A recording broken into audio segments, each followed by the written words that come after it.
Assalamualaikum warahmatullahi wabarakatuh. Waalaikumsalam warahmatullahi wabarakatuh. Innal hamdalillah nahmaduhu wa nasta'inuhu wa nastaghfiruh wa na'udzu billahi min shururi anfusina wa min sayyiati a'malina. Asyhadu an la ilaha illallah wahdahu la syarika lah wa asyhadu anna Muhammadan 'abduhu wa rasuluh. Amma ba'd. Wa laqad atayna Luqmana al-hikmata an yashkur lillah wa man yashkur fa innama yashkuru li nafsihi wa man kafara fa innallaha ghaniyyun hamid. Alhamdulillah, ikhwafillah yang dirahmati Allah, bersyukur kita kepada Allah Subhanahu wa taala atas segala nikmatnya sehingga pada kesempatan ini kita bisa bersama-sama wa tawassaw bil haqq wa tawassaw bis sabr, bersama-sama juga menuntut ilmu, semoga mendapatkan ridho dari Allah Subhanahu wa taala. Dan kita doakan andai kata saudara kita yang belum hadir karena sakit, semoga Allah sembuhkan. Andai kata ada halangan, supaya semoga Allah mudahkan urusannya. Dan pekan depan insya Allah berkumpul bersama kita semuanya di sini. Kemudian tak lupa saya sampaikan juga jazakumullahu khairan katsira kepada Bapak Wanto sekeluarga atas tempatnya, atas hidangannya dan lain sebagainya. Semoga Allah membalasnya dengan yang terbaik. Ikhwafillah dirahmati Allah, 6 manfaat bersyukur dalam Islam. Jadi ada 6 manfaat bersyukur dalam Islam. Sebagaimana dalam ayat tadi yang saya sampaikan, walaqad atayna Luqmana al-hikmata an yashkur lillah wa may yashkur fa innama yashkuru li nafsihi wa man kafara fa innallaha ghaniyyun hamid. Yang artinya, dan sesungguhnya telah kami berikan hikmah kepada Luqman, yaitu bersyukurlah kepada Allah, dan barang siapa yang bersyukur kepada Allah maka sesungguhnya ia bersyukur untuk dirinya sendiri.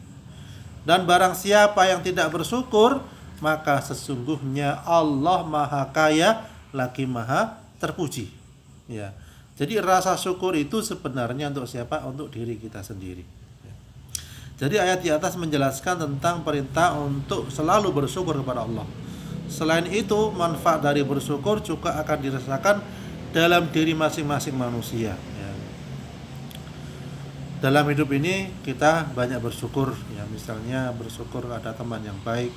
Ya, bersyukur kita bisa mendapatkan makanan dari Allah. Ya, bersyukur kita bisa bernafas. Ya, kalau beli oksigen berapa sudah.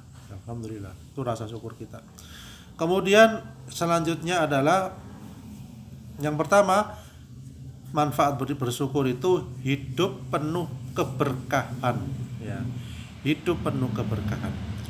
Salah satu manfaat yang didapat seorang jika rajin bersyukur adalah insya Allah hidupnya menjadi lebih berkah. Ya. Dengan bersyukur orang tersebut merasa tercukupi berapapun rizki yang dia dapatkan. Dan apalagi rasa syukurnya itu juga dimanfaatkan, diberikan manfaat untuk orang lain. Insya Allah keberkahannya semakin bertambah. Ya. Kemudian yang kedua, manfaat dari syukur itu terhindar dari penyakit hati. Ya. Jadi bersyukur kepada Allah Subhanahu wa taala menghindarkan seseorang dari penyakit hati. Seperti apa? Sombong, ya. Kemudian iri, kemudian dengki, dan kemudian dendam. Ya. Jadi perlu diketahui bahwa hati ini, penyakit hati ini membuat hidup seseorang tidak tenang. Tapi sebaliknya ketika rasa syukur selalu dipupuk, insya Allah akan menjadi hamba yang ridho, hamba yang rela, hamba yang ikhlas, hamba yang tenang, ya. Dan hamba yang damai. Itu yang penting. Kemudian yang ketiga, manfaat bersyukur itu adalah meningkatkan keimanan seseorang. Jadi bersyukur bisa meningkatkan iman dan takwa kepada Allah Subhanahu wa taala. Ya. Jadi dalam urusan dunia seorang harus bisa memandang orang lain yang nasibnya tidak seberuntung dirinya agar bisa meningkatkan rasa syukur. Ya. Dalam suatu hadis disampaikan 2 hal apabila dimiliki oleh seorang, dia dicatat oleh Allah sebagai orang yang bersyukur dan sabar. Dalam urusan agama atau ilmu dan ibadah, dia melihat kepada yang lebih tinggi Ya, jadi lebih tinggi ilmunya, lebih tinggi ibadahnya, lalu meniru dan mencontohnya, itu bagus. Ya. Dalam urusan dunia dia melihat kepada yang lebih bawah, lalu bersyukur kepada Allah bahwa dia masih diberi kelebihan. Ya. Jadi begitu caranya. Kita melihat, alhamdulillah kita tangan lengkap, kaki lengkap. Ada yang tidak punya tangan, ada yang tidak punya kaki, bahkan tidak punya tangan dan kaki, dua-duanya tidak punya. Ya. Tapi karena ketika lahir oleh orang tuanya dikasih semangat, ya, dikasih support, akhirnya dia menjadi anak yang percaya diri. Jadi pernah ada kisah kan di Jepang itu ada seorang ibu melahirkan seorang anak. Kemudian oleh perawatnya, entah suaminya atau siapa, ditutup-tutupi agar ibu ini nggak melihat kondisi anaknya. Karena apa? Nggak punya tangan, nggak punya kaki. Ya. Akan ditutupi, ibunya penasaran kenapa. Akhirnya diperlihatkan, ditunjukkan bahwa anakmu begini. Akhirnya dilihatlah anaknya, dipeluk, dirangkul, dan layaknya anak yang normal, disyukuri. Tidak lantas sedih anaknya mau dibuang ke sungai, dibuang ke sumur, dibuang ke selokan dan lain sebagainya. Tidak ada pikiran kayak gitu. Dikasih alhamdulillah anakku hebat, anakku bagus, anakku baik dan lain sebagainya. Akhirnya ketika dia beranjak kecil, dia sudah kayak main bersama anak-anak yang normal yang lainnya. Ya, dan ketika sudah waktu itu mau sekolah, mau dibuatkan kursi roda ini dan terus mau dibantu, tidak boleh. Dia biarkan berjalan sendiri, sendiri. Akhirnya dia menjadi anak yang mandiri, walaupun secara cacat dia banyak kekurangannya, secara tubuh banyak kekurangannya karena cacat itu tadi. Ya. Jadi karena bersyukur itu tadi, mensyukuri pemberian ya Allah Subhanahu Wa Taala. Ya. Bahkan motivator pun banyak yang cacat gitu ya. Motivator yang mau ngasih motivasi kadang kakinya yang buntung, tangannya yang buntung, tapi dia jadi motivator dunia. Ya, karena apa? Rasa syukurnya, rasa baik sangkanya, rasa perjalanan hidupnya masih panjang, ya, dan rasa percaya dirinya yang masya Allah bagus. Ya. Kemudian yang keempat adalah orang yang pandai bersyukur itu dijanjikan surga. Ya. Jadi ketika seorang menerima keadaannya dengan syukur dan tabah saat tertimpa masalah, maka Allah Subhanahu Wa Taala menjanjikan surga kepada orang tersebut.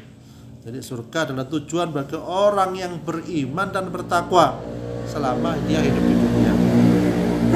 Dalam suatu hadis disampaikan, sesungguhnya Allah berfirman, apabila aku menguji hambaku dengan kedua matanya, ya, maksudnya matanya entah itu buta atau berkurang dan sebagainya, kemudian dia bersabar, maka aku gantikan surga baginya. Masya Allah.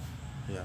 Jadi andai kata seorang mengalami kebutaan mata, nggak bisa melihat hanya di dunia saja bagi orang muslim, orang mukmin, orang yang bertakwa, maka Allah ya akan memberikan surga baginya dan matanya bisa melihat mungkin lebih jernih daripada orang-orang normal yang lainnya.